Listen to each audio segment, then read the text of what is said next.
আমি জুবিন গাৰ্গৰ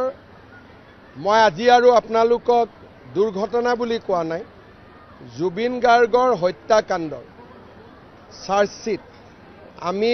17 ডিসেম্বৰৰ আগতে দিব লাগে মই টাৰ্গেট দিছো যে 8 তাৰিখ মানৰ ভিতৰতে যাতে দিব পাৰে আৰু আমি সকলো ফালৰ পৰা এতিয়া প্ৰস্তুত বিদেশত যদি কিবা ঘটনা হয় চাৰ্জশিট দিয়াৰ আগতে গৃহ মন্ত্ৰালয়ৰ একটা অনুমোদন লাগে কালি মই গৃহমন্ত্ৰী অমিত শাহ ডাঙৰীয়াকো সাক্ষাৎ কৰি আহিছো যাতে আমি অনুমোদনটো সোনকালে পাব পাৰো গতিকে মই ভাবো যে অহা 3-4 দিনৰ ভিতৰতে এছআইটিয়ে এমএচএ লৈকে লিখিব মিনিষ্ট্ৰী অফ হোম এফেয়াৰ্ছ লৈকে অনুমোদন আমি পাই যাম আৰু লগে লগে আমি লাষ্ট ডেট 8-9-7 আমি চাৰ্জশিট দি দিম আমি জুবিন গাৰ্গৰ মই আজি আৰু আপোনালোকক দুৰ্ঘটনা বুলি কোৱা নাই জুবিন গাৰ্গৰ হত্যাকাণ্ডৰ চাৰ্জশিট আমি 17 ডিসেম্বৰৰ আগতে দিব লাগে মই টাৰ্গেট দিছো যে 8 তাৰিখ মানৰ ভিতৰতে যাতে দিব পাৰে আৰু আমি সকলো ফালৰ পৰা এতিয়া প্ৰস্তুত বিদেশত যদি কিবা ঘটনা হয় চাৰ্জশিট দিয়াৰ আগতে গৃহ মন্ত্ৰালয়ৰ একটা অনুমোদন লাগে কালি মই গৃহমন্ত্ৰী অমিত শাহ ডাঙৰীয়াকো সাক্ষাৎ কৰি আহিছো যাতে আমি অনুমোদনটো সোনকালে পাব পাৰো গতিকে মই ভাবো যে অহা 3-4 দিনৰ ভিতৰতে এছআইটিয়ে এমএচএ লৈকে লিখিব মিনিষ্ট্ৰী অফ হোম এফেয়াৰ্ছ লৈকে অনুমোদন আমি পাই যাম আৰু লগে লগে আমি লাষ্ট ডেট 8-9-7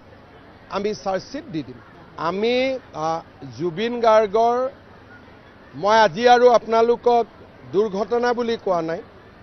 জুবিন গাৰ্গৰ হত্যাকাণ্ডৰ চাৰ্জশিট আমি 17 ডিসেম্বৰৰ আগতে দিব লাগে মই টাৰ্গেট দিছো যে 8 তাৰিখ মানৰ ভিতৰতে যাতে দিব পাৰে আৰু আমি সকলো ফালৰ পৰা এতিয়া প্ৰস্তুত বিদেশত যদি কিবা ঘটনা হয় চাৰ্জশিট দিয়াৰ আগতে গৃহ মন্ত্ৰালয়ৰ একটা অনুমোদন লাগে কালি মই গৃহমন্ত্ৰী অমিত শাহ ডাঙৰীয়াকো সাক্ষাৎ কৰি আহিছো যাতে আমি অনুমোদনটো সোনকালে পাব পাৰো গতিকে মই ভাবো যে অহা 3-4 দিনৰ ভিতৰতে এছআইটিয়ে এমএচএ লৈকে লিখিব মিনিষ্ট্ৰী অফ হোম এফেয়াৰ্ছ লৈকে অনুমোদন আমি পাই যাম আৰু লগে লগে আমি লাষ্ট ডেট 8-9-7 আমি চাৰ্জশিট দি দিম আমি জুবিন গাৰ্গৰ মই আজি আৰু আপোনালোকক দুৰ্ঘটনা বুলি কোৱা নাই জুবিন গাৰ্গৰ হত্যাকাণ্ডৰ চাৰ্জশিট আমি 17 ডিসেম্বৰৰ আগতে দিব লাগে মই টাৰ্গেট দিছো যে 8 তাৰিখ মানৰ ভিতৰতে যাতে দিব পাৰে আৰু আমি সকলো ফালৰ পৰা এতিয়া প্ৰস্তুত বিদেশত যদি কিবা ঘটনা হয় চাৰ্জশিট দিয়াৰ আগতে গৃহ মন্ত্ৰালয়ৰ একটা অনুমোদন লাগে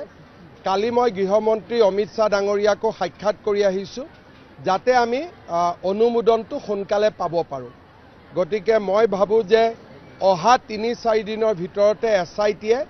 এমএচএ লৈকে লিখিব মিনিষ্ট্ৰী অফ হোম এফেয়াৰ্ছ লৈকে অনুমোদন আমি পাই যাম আৰু লগে লগে আমি লাষ্ট ডেট 8-9-7 আমি চাৰ্জশিট দি দিম